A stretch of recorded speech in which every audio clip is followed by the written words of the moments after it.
Hey guys, Mike with Become the Night. Sorry about the poor audio quality. We have a little bit of an abnormal setup today. Today we're going to be reviewing Universum guitars, the ones that Universum has sent me. This is the Galaxy Sirius. See, it says so right there. Oh, ooh. Oh, what was that? I don't know. All right, so Bill, what's your initial thoughts on this guitar? Well, build quality is really solid. The finish is really good.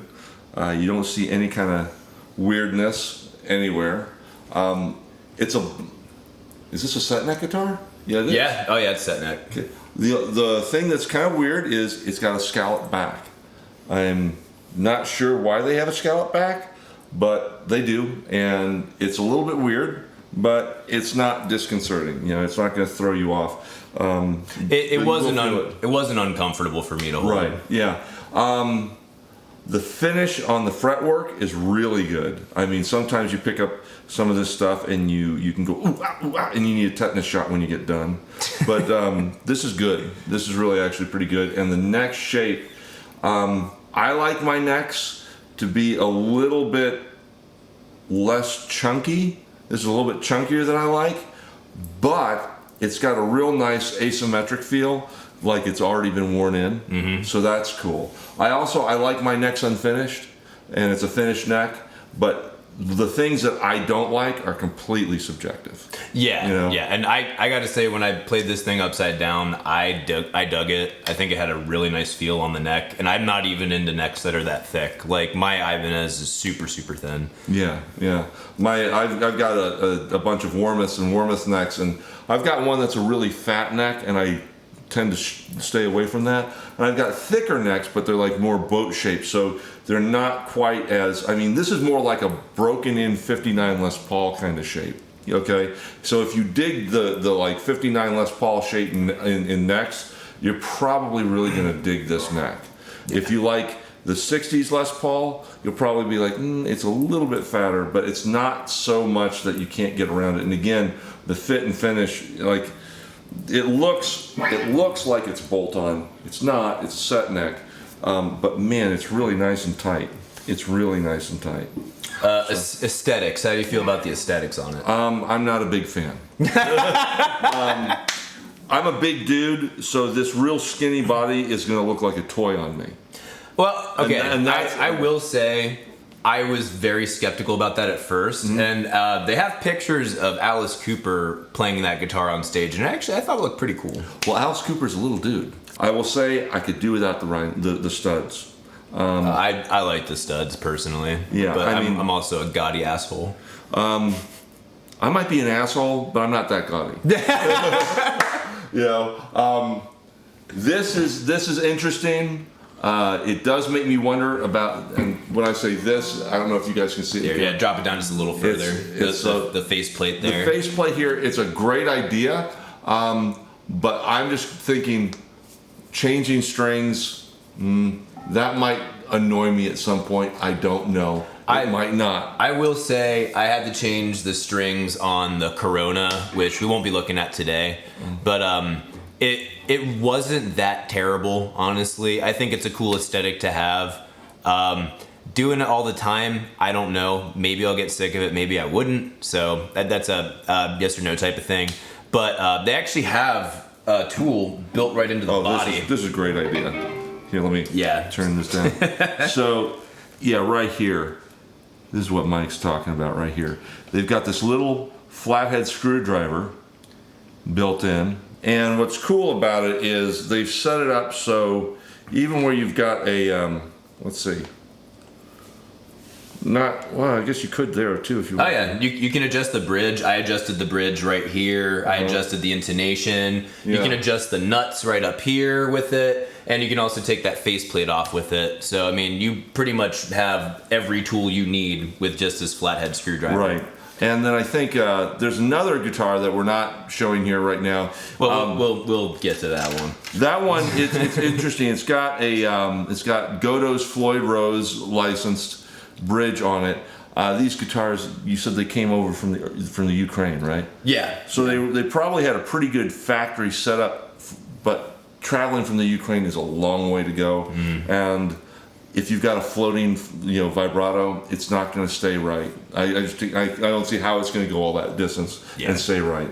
But it's cool. The way they've got the nut is it's like a Phillips head that you can, I guess you can adjust these up and down if you need to. Yeah, that's what I was saying.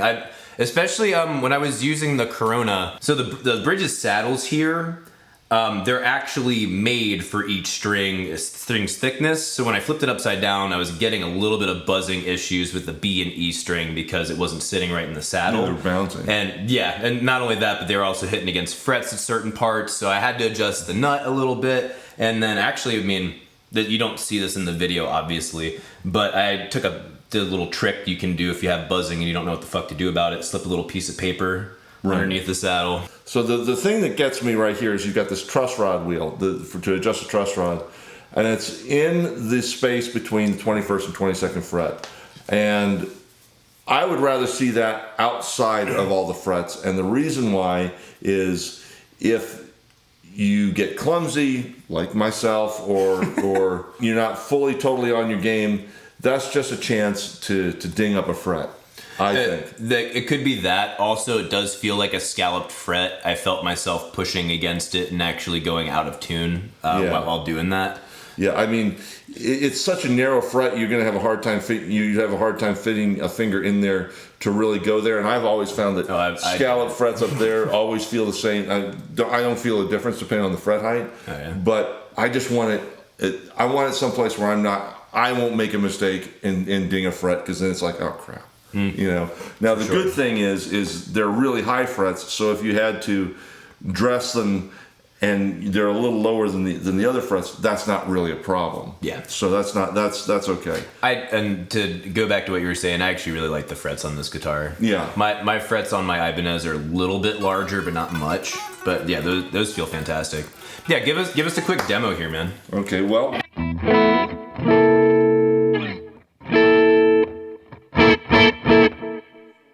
On a clean sound, it's a good balance. So I roll off the tone to get that more of a jazz thing, which you can do really well. And you're also on the neck pickup too. I'm on the neck pickup.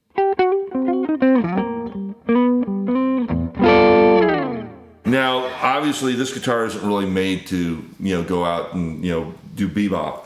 It's more of a rock guitar, so it's like has a great bebop sound. It does. When you've got this light crunch tone here, which I've got, I'm going to hit the hot switch on this. Go for it.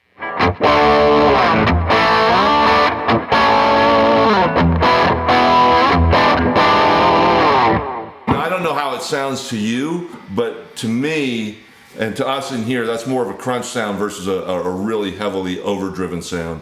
And so it's cool. There's certain things happening that are bright, and there's a certain, I guess, nasal sound from what I like. Mm-hmm. I like things to be very flat. So this is just a little nasally for me. But if you're a different style, if you're more modern than I am,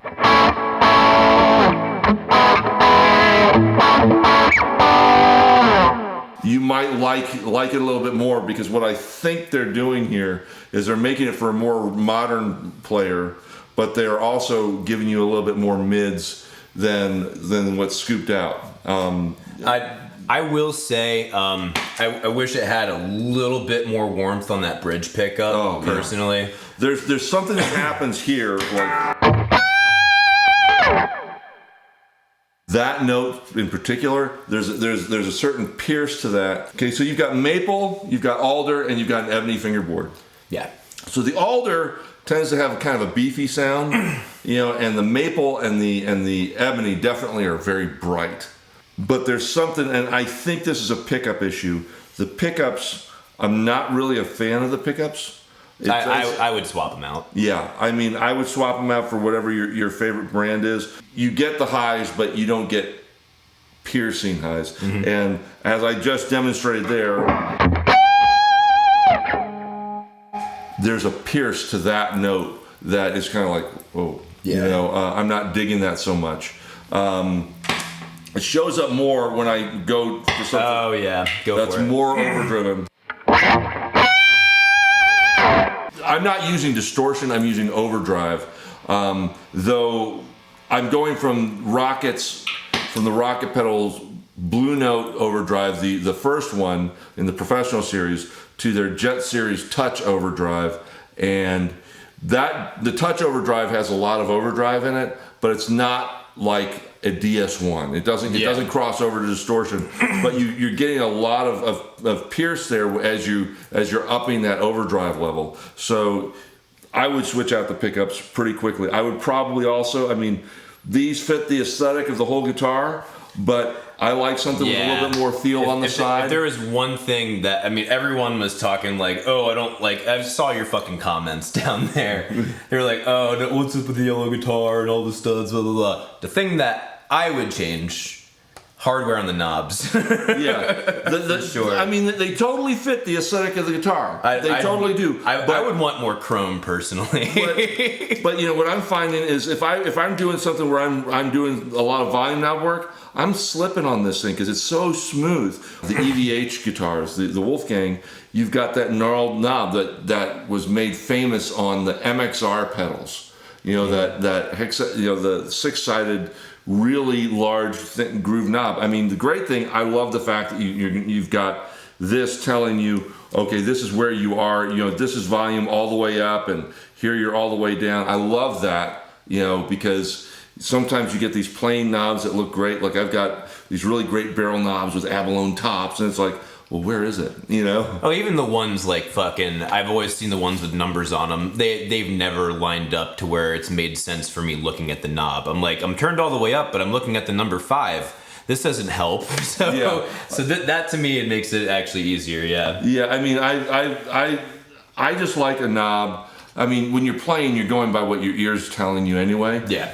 But I like a knob where when I'm moving it, I know I'm moving it, not just moving my finger along it. Yeah. Because what if I'm doing something and I go like that, and it's like, especially if you sweat a lot, and you know you're just gonna go right past that thing. It's not gonna. I don't think you're gonna move it. Yeah, personally, I didn't think it was that slippery when I was playing it, but also I wasn't doing any crazy knob work with like swells and shit. So keep that in mind too. Yeah, I mean, if you're doing like a dotted eighth delay kind of thing, that might be an issue. Or if you're a guy that rides sets your amp up so that you've got really good overdrive coming out of the amp, and then you're riding the volume knob to get your clean sounds or cleaner sounds and what have you, that could become an issue.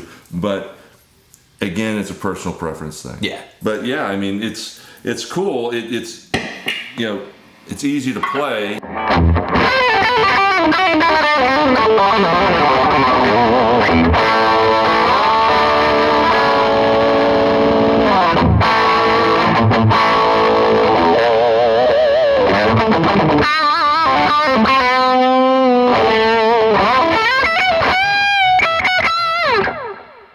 There's that note again. I really liked the feel of the guitar for sure. It played nicely. Yeah, the neck's cool. The body's a little bit different for me. I'm an old school Strat and Telly guy. Even Les Pauls feel a little bit strange to me. And of course, this is a play on the Les Paul thing. And so the shape here coming in here is a little bit weird for me. And I mean, I've been playing a long time, so I'm used to what I'm used to. So, I mean, it's a cool guitar. It's a cool guitar.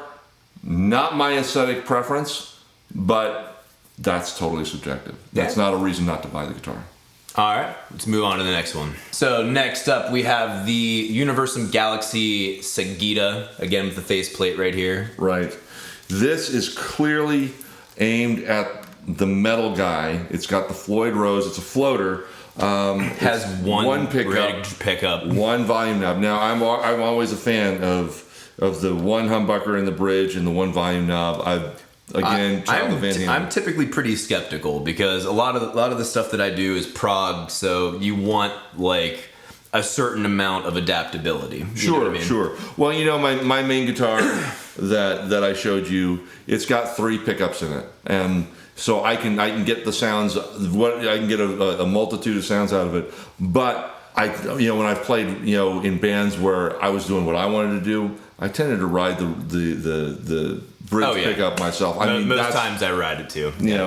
I will say this, you are not sitting down with this guitar, because even if you try and do the V thing, you got this here. So I would have to get the other cord and switch them all out and have a 90 degree plug here to do this without going, I think I'm going to break my cable, you know. So I mean, you're sitting down with it if you're not plugged in. But this is a standing guitar, clearly. The only complaint I've got right now about this guitar is that because it had to travel from the Ukraine, you can see that while they set up the bridge, it's kicked forward a little bit. Yeah, it's raised a little bit. Now, I'm a fan of the Floyd Rose. I like a whammy bar that is going to come back in tune when you use it. But I'm willing to bet you that the way I put my hand on the bridge, it's probably going to go out of tune. It's going to go out of tune. That was one of the things that happened to me. Yeah, I'm a big fan of non-floating Floyds. I figure you don't need that pull like you do on a standard Strat or you know, anything where it's non-locking. You want a little pull in case you have to pull it back over the nut. So I like it flat because I prefer it floating. Like I love it being able to pull it way up, push it way down. I'm also very much into Vi. I was gonna say you're a Vi guy. Yeah, you're a Vi guy. Because of that, playing this is kind of tough. Now I will say again, the neck joint. The neck joint's cool. Look at this, the way they did this here. I like that a lot. That's a nice, smooth, comfortable feeling thing right there. Again, it has the scallop back too. Yeah, I'm not a fan of the scallop back so much. I mean, that doesn't bother me. You know, it again, that's a personal preference thing. But this, I love that. When I see a guitar company do something like that, they're thinking about ergonomics. Mm-hmm. They're thinking about ergonomics here, but they're not thinking about it here.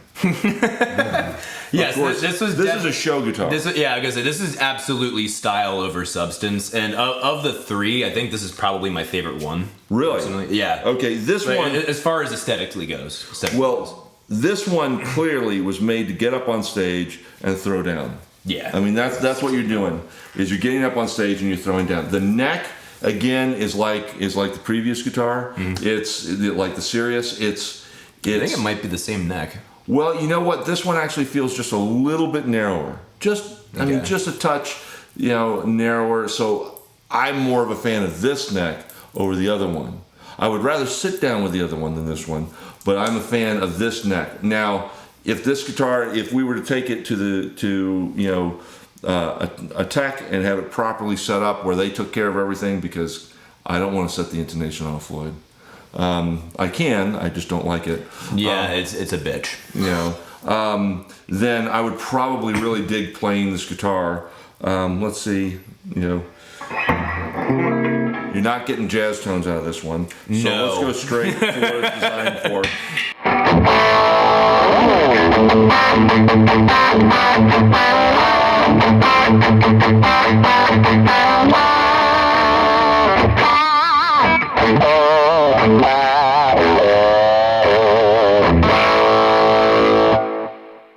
Yeah, I mean it's totally made for that kind of sound. Yeah. Again, I think the pickup is probably similar to that pickup in that it's a little bit more nasal in its sound than I personally like. But that's also significantly higher output. Oh, I can tell that. Yeah. And that's actually one of the reasons why I didn't want to use it, was because especially since I use a really heavily distorted tone. It was actually getting mushy. It was getting to the point where you're getting that natural compression and you're starting to lose clarity. And I think that's definitely a pickup issue that would need to be addressed if you're going to be playing my style of music, at least. Well, I will say I noticed that using overdrive on the other guitar too. There's something about these pickups that are in this guitar and that guitar, and I don't know because the third guitar is strung up lefty. So I'm sorry guys. No. And not only that, I could play it, but it wouldn't be fair because it's not set up really well left-handed anyway. It's just strung that way. It's not properly set up yet. It's got different pickups in it. Yeah. So and for the record, I really like those pickups a lot. Oh. There was a lot of versatility. Okay. That you could do between those two, and I'm using an Evolution by DiMarzio in my Ibanez that you guys see all the time. It has I wouldn't say a similar tone, but running through the exact same sim rig in my Line 6 Helix, you pretty much get the exact same tone, but it actually was a little bit cleaner. So I did like that. A little bit cleaner. I use the Alumitone pickups, and I like them. They're a nice flat response, and I like the DiMarzio Norton. I've got that in a few guitars in the bridge position, and I think I've got a Duncan JB in one of my guitars in the bridge position. My Les Paul has Duncan Antiquities, and so we're not talking about high output pickups. I'm not a big high output fan. Now, sometimes the Alumitones can cross over into that high output, even though their resistance is very low. It's a completely different design, so the output's higher than what you would expect from the resistance reading. Yeah, I mean, but these are clearly much higher output than what I use. Yeah, much a higher. lot more. You're not going to get, and especially in this, the other guitar, the Sirius, will go clean. This one, you're always going to have a little bit of hair on the sides. Yeah, honestly, I wouldn't even think about a clean tone with that guitar. Well, yeah. I wouldn't even consider it. Now, and again, the fit and finish on this guitar, everything's, on point. The finish looks good. Again, you like the studs? I think the studs are cool, but again, gaudy motherfucker right here. Just a motherfucker. I'm not into it, but that's subjective. That's totally subjective. But everything feels good. Again, it's an asymmetric design. They're using Goto tuners, so that's good. Goto tuners, Goto bridge. It's got an Ibanez type design where you pull it, you can push it in and pull it out with the bar. Yeah, no screw attachment or anything. Yeah, I like that with Ibanez, and this is a pretty tight, snug feel. I mean, it's one of these things, you can move it out of the way and it'll get out of the way, but you could place it and it's going to be there. Again, being a Van Halen guy, like the new Floyd Roses, when I look at those, my complaint is when you put the bar in and you screw that cap down that's supposed to hold it, and you can set the friction however you want. I have been on stage, on tour, and had that bar go into the audience, and I didn't even know it until an audience member handed it back to me. Wow. So okay. I like the old original side, but this would be my next choice because there's enough resistance there. This thing's not leaving your guitar. Yeah, for sure. Like I don't see that popping out by accident. Right. You have to hit that. Yeah. I mean, it's taking effort for me to do that. I mean, you can see when it comes clear. He is a big motherfucker. But I'm old, so. I mean, it's a cool guitar, but it's a guitar for standing up. It's like a Flying V or a Modern, like the old Moderns. You want to stand up with these guitars. I've got no complaints about this guitar as far as the way it plays, other than the way it sits. Yeah. But you're not going to be sitting when you play this guitar. I would say our primary complaint on this guitar is tone more than anything else, which is a simple pickup switch. Yeah, and I'm going to assume it's the same body woods for all three guitars. Yeah, they're all alder bodies, all maple necks. Yeah, maple necks, ebony boards. So, the neck's going to give you a bright tone. Also, here's something that's really cool. You've got a laminate neck. It's 4 pieces. I didn't even of see maple they actually laminated. they have all the Allen wrenches tucked right behind the head. Hold on. Oh, yeah. Let's take a look at that really quick. I did not even notice that before. That's the first time I've seen that. That is perfect. They always got it included for you. That's a really cool quality. This is your get on stage and be KK Downing, guitar. You know what I mean? Mm-hmm. Anything else you wanted to say about the Universum guitars, brother? No. I mean, they're well made, but they're a very different aesthetic from the classic Strat, Tele, and Les Paul. And do keep this in mind. This is just their Galaxy series. I'm pretty sure this was inspired to be more of like an 80s hard rocker type of a vibe. Yeah. A lot of their other guitars look a lot more natural, but they're really gorgeous guitars. They actually have an acoustic electric guitar, at least. No, it might just be electric, but it just has a couple of cavities in it. You can get some amazing acoustic tones out of, and has some really cool features on it too. So definitely go check those out. Yeah, go to the website. Yeah. So, I would like to check those out, frankly. All right, guys. Appreciate you. Special thanks to Universum for sending us these guitars. Yeah. We'll be seeing you guys in the next video. Peace. Rock on.